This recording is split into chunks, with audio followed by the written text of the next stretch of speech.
आपने यदि कभी ऑब्जर्व किया तो जो यज्ञ कार्य का, शुभ कार्य का अग्नि है वो स्मशान के अग्नि से बहुत भिन्न होता है। जो चिता का अग्नि होता है उससे ये बहुत अलग होता है। There is a beautiful story behind it जो हमें प्राप्त होती है पुराणों से। एक हुए राजा श्वेतकी, बहुत लंबे अरसे पहले की बात है। श्वेतकी राजा ने यह तय किया कि मैं 100 वर्षों तक यज्ञ करूंगा, किंतु समस्या ये थी कि उन्हें कोई ऐसे पुरोहित नहीं मिल रहे थे जो 100 वर्षों तक उन्हें यज्ञ करा पाए। विचार करके देखिए, कौन ही ऐसे पुरोहित होंगे जो एक यजमान के पीछे 100 वर्ष व्यतीत करते, अपने परिवार को छोड़कर, समाज को छोड़कर, मात्र एक कार्य में निरंतर रात दिन यज्ञ कराने में लगे रहे।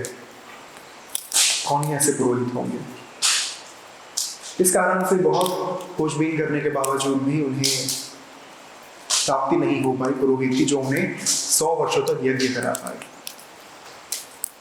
अंत में उन्होंने तय किया कि मैं महादेव का तप करूंगा, उन्हें प्रसन्न कर उन्हें मांग लूंगा पुरोहित के पद पर, क्योंकि महादेव अनंता है, आदि है, अनादि है, तो उन्हें कोई आपत्ति नहीं होगी मुझे यज्ञ कराने में। इसी विचार के साथ उन्होंने महादेव का तप आरंभ किया। बहुत साल बीत गए, अंत में उनकी साधना संपन्न हुई और महादेव प्रसन्न हुए। महादेव ने कहा कि जो वर मांगोगे दूंगा। राजा श्वेतकी ने कहा कि बस मुझे तो आप ही चाहिए पुरोहित के पद पर।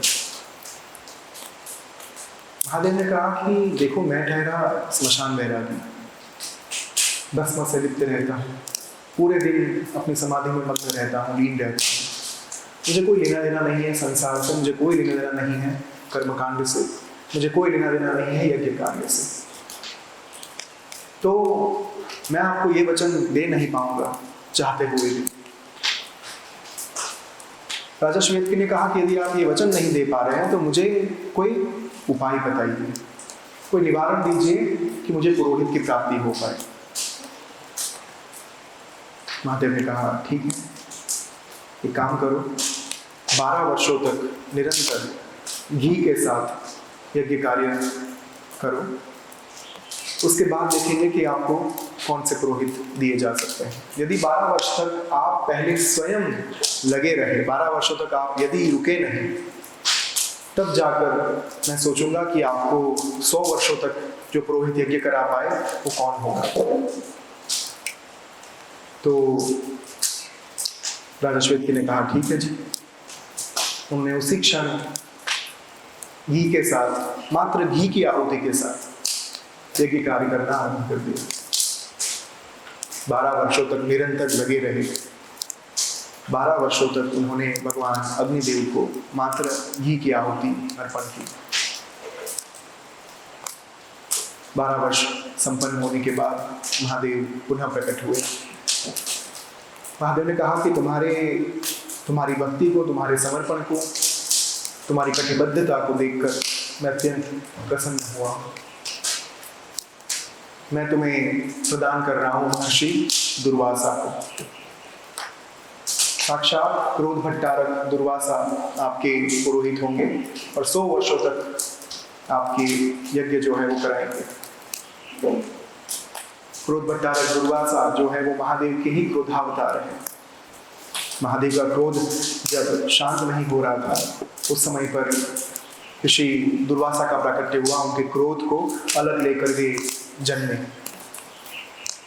इसी कारण से जब जब इतिहास में आप देखते हैं तब तब दुर्वासा मुनि का बहुत ही अनन्य योगदान रहा अलग अलग इवेंट्स को आगे बढ़ाने में, अलग अलग प्रकार की घटनाओं को आगे बढ़ाने में, चाहे वो वरदान के माध्यम से हो, चाहे वो अभिशाप के माध्यम से हो। और यही क्रोध भट्टारक दुर्वासा जो है वो श्री विद्या संप्रदाय के 12वें ऋषि हैं, जिन्होंने श्री विद्या को अपने तरीके से अपने मूल मंत्र के साथ आगे बढ़ाया, क्योंकि अंततः तो वे स्वयं महादेव के अंश हैं। श्री विद्या वे लेकर अपने साथ प्रकट हुए थे। 100 वर्षों तक राजा श्वेतकी और दुर्वासा मुनि ने मिलकर यज्ञ कार्य किया। राजा की इच्छा पूर्ण हुई, किंतु राजा श्वेतकी की इच्छा पूर्ण करने में भगवान अग्निदेव जो हैं उनके लाले पड़ गए। 100 वर्षों तक निरंतर, विचार कीजिए, कोई आपको 24/7 भोजन करा रहा है, 24/7 365 डेज आपको 100 वर्षों तक खाना ही खाना है सिर्फ। भगवान अग्निदेव की जो हालत हुई क्या ही बताए। वे प्रार्थना करते रहे कि बाबा बस करो, कितना दोगे, लिमिट आ चुकी है, अब बंद करो, हो चुका प्रसंग, हो चुकी आहुति, पहुंच गई आहुति जिन तक पहुंचनी थी, क्या इतना करना कार्य। Raja Shvetaki was like I don't give a damn, मैं करता रहूंगा। वो 100 वर्षों तक लगे रहे। उसके बाद परिस्थिति ये हुई कि अग्निदेव इतने बीमार हो गए, बदहजमी हो गई, लिटरली उन्हें इंडाइजेशन हो चुका था। अब एक भी आहुति स्वीकार नहीं कर पा रहे थे। 100 वर्षों के बाद कभी और कोई ऋषि मुनि आते आहुति देने के लिए, अग्निदेव प्रज्वलित नहीं होते थे, मैं नहीं आऊँगा। ये बहुत दर्द देते हैं ये लोग। तो 100 वर्षों के बाद परिस्थिति ये हुई कि उन्हें जो अपच हुआ था, जो बदहजमी हुई थी, उसके कारण एक भी वैदिक कार्य में यज्ञ नहीं हो पा रहा था। अंततः भगवान ब्रह्मा ने और देवी देवताओं ने ये उन्हें सूचन दिया कि आप एक कार्य कीजिए, खांडव वन का दहन कर दीजिए। खांडव वन में जितने भी मांस भक्षी पशु प्राणी वहाँ पर रहते हैं, जब आप उनके मांस का भक्षण करेंगे उस समय पर आपका अपच जो है वो अपने आप दूर हो जाएगा और आप कहीं ना कहीं फिर से एक बार स्वस्थ हो जाएंगे। तो अग्निदेव ने कहा कि ठीक है जी, ये भी कर लेते हैं। तो दिस इज अ थिंग, जब नॉनवेज खाते हैं, मांस का भक्षण करते हैं, तब कहीं ना कहीं वो एक प्रोटीन की मात्रा ज़्यादा मिलती है और एक बैलेंस जो बना रहता है शरीर में। उसके चलते अग्निदेव को भी ये सूचन दिया गया, जब आप कभी कभार बीमार पड़ते हैं तब हमें फिश ऑयल लेने की सलाह दी जाती है। कभी कभार हमारी दवाइयों में कुछ नॉनवेज एलिमेंट्स होते हैं, डॉक्टर बताते नहीं ये बात अलग है, किंतु होते हैं ज़रूर। तो उसी के चलते उस समय पर भी जो वैद्य थे, जो हकीम हुआ करते थे, जो चिकित्सक हुआ करते थे, उन्होंने भी यही उपाय दिया कि आप खांडव वन में मांस भक्षी पशुओं का, प्राणियों का भक्षण कर दीजिए, उससे आप ठीक हो जाएंगे।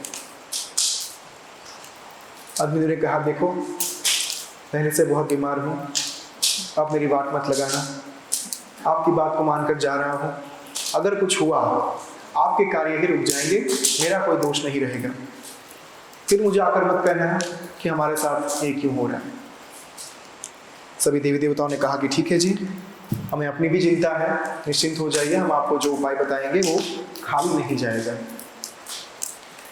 तो अग्निदेव ने कहा कि मैं चलता हूँ। फिर खांडव वन गए और खांडव वन का दहन करना शुरू कर दिया। उन्होंने खांडव वन को जलाना शुरू कर दिया। अब खांडव वन में रहते थे नागों के राजा तक्षक।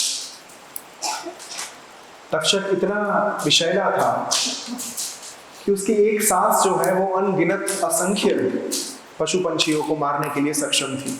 वो जहर इतना शक्तिशाली था कि उसकी एक सांस जो है उससे अनगिनत जीव मारे जाते थे। उसका परिवार भी वहां पर रहता था। तो उस समय पर तक्षक ने ये सुनिश्चित किया कि अब बचाना तो पड़ेगा।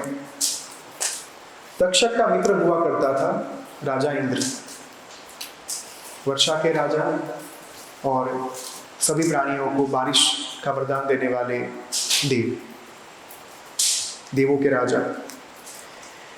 मित्र होने के कारण तक्षक ने विनती की कि आप हमारी सहायता कीजिए और हमें इस आपत्ति से बचाइए। राजा इंद्र ने बारिश कर दी और ये जो दहन हो रहा था वो अपने आप रुक गया।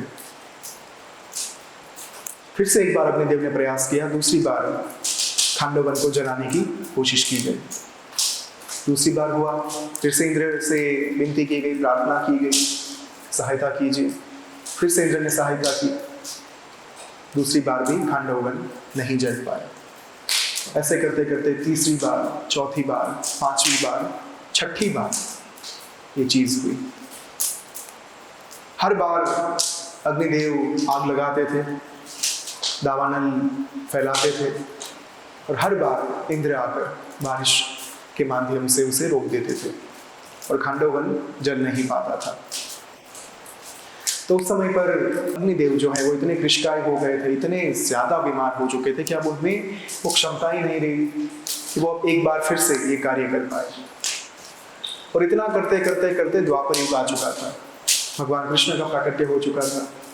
हस्तिनापुर और पांडवों के बीच में एक युद्ध का माहौल उत्पन्न हो चुका था।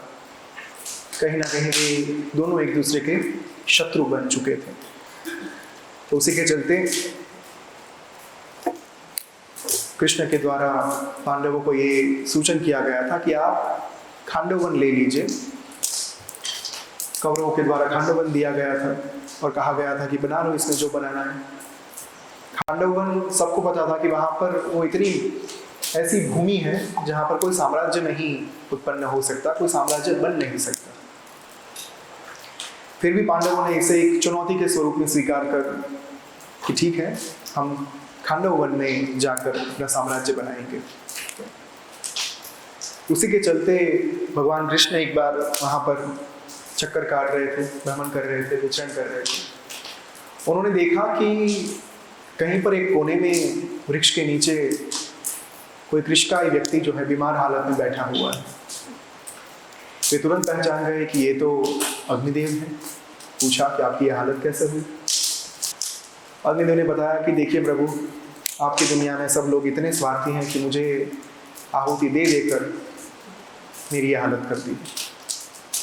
भगवान कृष्ण ने कहा चिंता मत कीजिए, जब मैं यहाँ पर आ चुका हूँ तब आपको किस बात की चिंता। उन्होंने कहा कि थोड़े ही समय में यहाँ पर पांडव आएंगे और खांडव वन का दहन करने के लिए तत्पर हो जाएंगे।